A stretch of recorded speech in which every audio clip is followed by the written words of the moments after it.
Este es uno de los últimos cayucos que ha llegado al Hierro. A bordo iban 111 personas.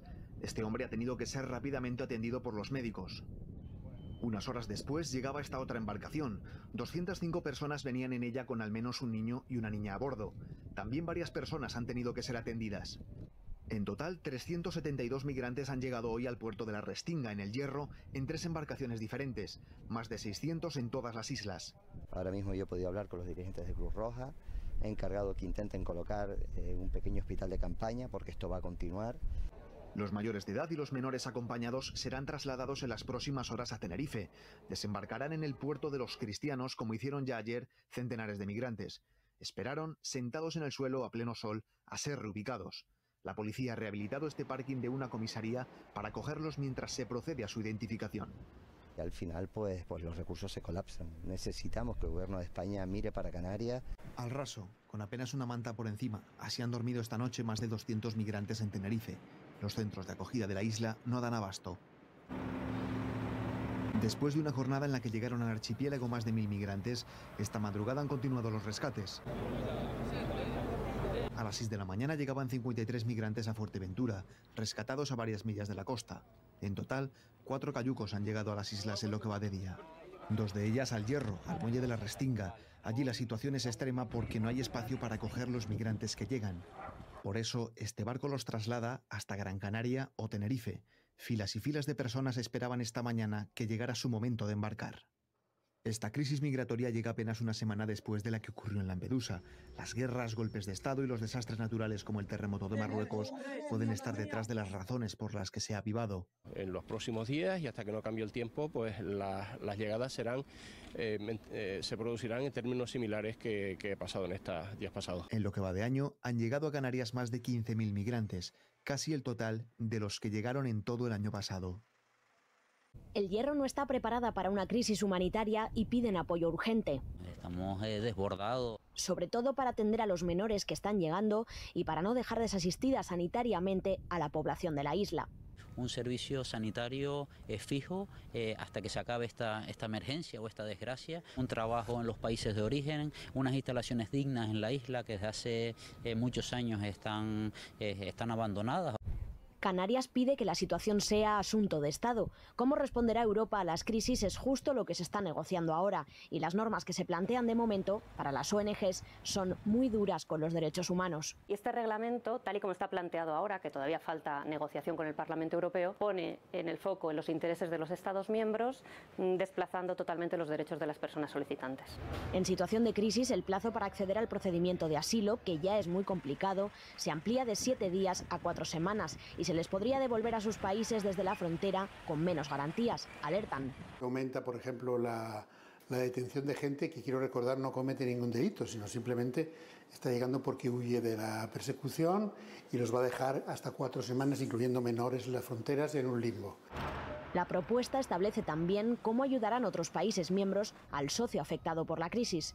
En vez de hacer reubicaciones obligatorias, se ha hecho un catálogo de solidaridad y se pueden hacer reubicaciones, pero también se puede dar dinero al Estado miembro para que mejore sus condiciones, incluso dinero a terceros estados para que controlen nuestras fronteras. Una solidaridad a la carta que las ONGs esperan se pueda modificar en las negociaciones que quedan por delante con el Parlamento Europeo. Bueno, pues para hablar de la situación que se vive en el Hierro nos acompaña en estos momentos en directo el presidente del Cabildo del Hierro, Alpidio Armas González. Buenos días. Hola, muy buenos días. Bueno, como acabamos de comentar, en muy pocos días han llegado más de 1.200 migrantes a la isla del Hierro. Está completamente saturada la isla, es una isla muy pequeña. ¿Cómo están gestionando esta llegada masiva de migrantes? Bueno, pues como podemos, estamos aportando lo mejor que sabemos y podemos, pero ciertamente estamos desbordados. Nunca antes habíamos tenido una afluencia tan importante de inmigrantes. Ahora mismo tenemos 456, pero se repiten las llegadas de cayucos. Está previsto que la derivación de esta gente a Tenerife se produzca en el barco de línea regular de mediodía, pero esto es una cuestión que no cesa.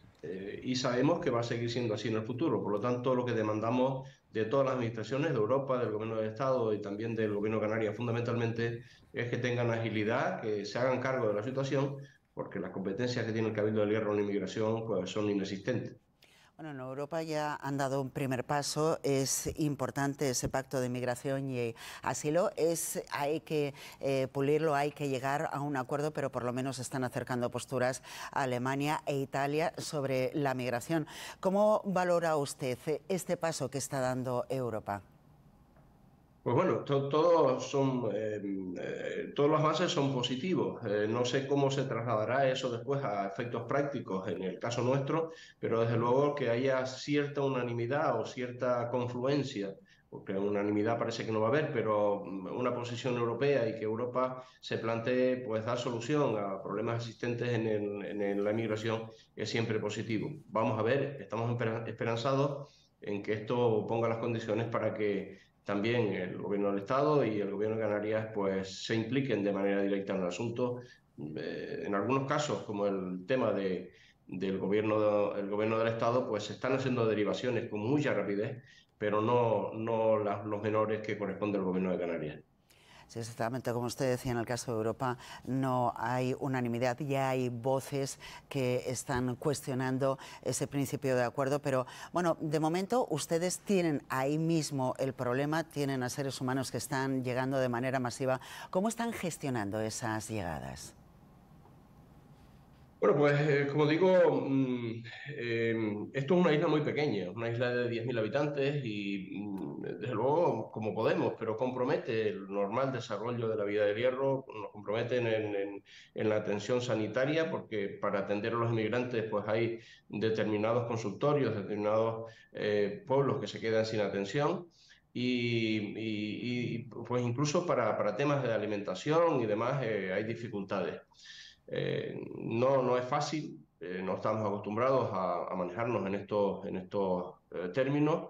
El Hierro es una isla absolutamente solidaria, sabemos lo que es la inmigración, hemos estado todos, nuestras familias en Cuba inicialmente y después en Venezuela, de tal manera que somos empáticos y comprendemos el fenómeno y tratamos de ser lo más proactivos en la ayuda de la gente que viene. Pero es verdad que nos vemos superados por toda esta cuestión. Presidente del Cabildo del Hierro, están llegando, como decimos, muchísimas personas en las últimas horas, en los últimos días. ¿A dónde las están derivando? Hay dos recursos, uno en San Andrés, que inicialmente se utiliza para dejar los que tienen que pasar la noche aquí, y otro en frontera, también en otra localidad. Lo que se hace es derivarlos a la mayor brevedad a Tenerife, que es en el barco de línea regular, que es el sitio un poco donde tienen más capacidad, una isla de 1 millón de habitantes, y por lo tanto tienen mucha más capacidad que nosotros, que tenemos pues una capacidad muy limitada.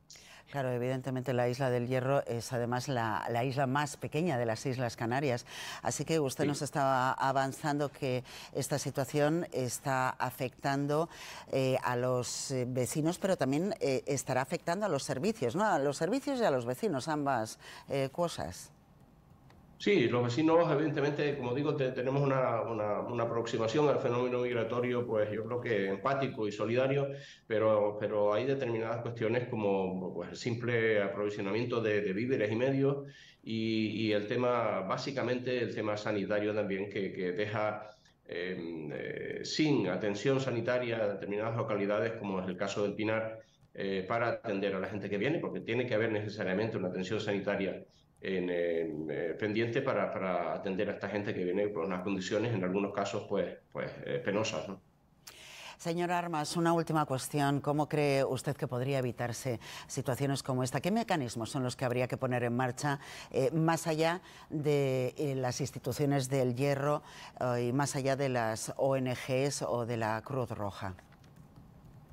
Pues es ciertamente complicado, son soluciones múltiples y multilaterales, tiene que ver con una propuesta europea de una política común de inmigración, tiene que ver con un compromiso del gobierno central con los países desde donde salen esos inmigrantes, y tiene que ver también pues con las cuestiones de posibilitar una vida diferente en los países desde donde salen los inmigrantes. Si no, las fronteras no existen y la gente seguirá viniendo sin duda, porque las condiciones de vida en los países, muchas veces con guerras, otras con problemas sociales importantes, van a seguir saliendo de los países necesariamente. Bien, pues queda ahí esa llamada. Muchísimas gracias, Alpidio Armas González, presidente del Cabildo del Hierro. Gracias a ustedes, buen día. Vamos a analizar este asunto y el resto de la actualidad de esta cumbre de Granada con Ruth Ferrero, profesora de Ciencias Políticas en la Universidad Complutense de Madrid. Señora Ferrero, buenos días. Hola, buenos días. ¿Por qué se queja Orbán? ¿De qué viene este enfado? Bueno, Orbán está actuando de manera muy performativa, ya lo ha hecho otras veces. Lo que hace es tensar el proceso negociador para intentar, en este caso, pues acercar la agenda todavía más a la agenda reaccionaria en materia migratoria, ¿no? En este momento estamos viendo cómo son las extremas derechas las que están orientando políticamente la política migratoria de la Unión. Las agendas de estas fuerzas políticas y de estos gobiernos han sido adaptadas por parte de los partidos del centro derecha y centro izquierda, y de hecho estamos viendo cómo precisamente estos postulados que ahora se plantean en el pacto migratorio eran algunos de los que ya figuraban en la agenda de Salvini, por ejemplo, hace algunos años. En el caso de Hungría tenemos que tener en cuenta que él está permanentemente tensando la cuerda para negociar en el marco del Consejo Europeo otro tipo de cuestiones, como puede ser la descongelación de los fondos de recuperación a Hungría que tienen congelados, ¿no? Lo está utilizando en este caso del pacto migratorio, pero también para poder alcanzar acuerdos por unanimidad en el marco de la imposición de sanciones contra Rusia, o para avanzar en la aportación del Fondo para la Paz en las donaciones a Ucrania. Por tanto, yo creo que tenemos que hacer una lectura de que Orbán actúa de manera muy performativa por un lado, y por otro lado lo hace con la intención, bueno, pues de tener una posición de fuerza en ese momento negociador. Y en el caso de Morawiecki, que también ha realizado unas declaraciones en esta misma dirección, también tenemos que tener en cuenta que no le están yendo muy bien las cosas en la campaña electoral. Tiene elecciones el 15 de este mes.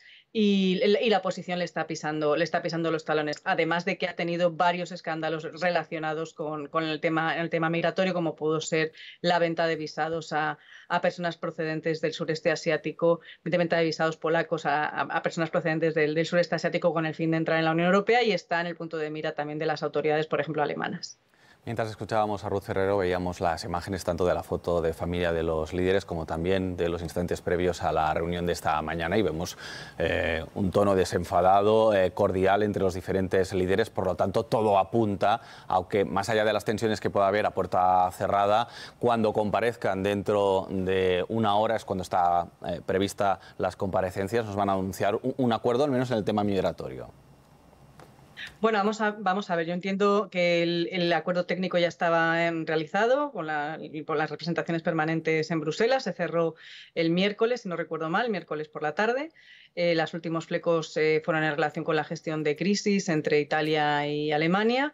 Y, por tanto, ya digo, en este caso probablemente lleguemos a esa declaración con la firma de un acuerdo migratorio. Lo que sucede es que algo habrá negociado tanto Morawiecki como Orbán.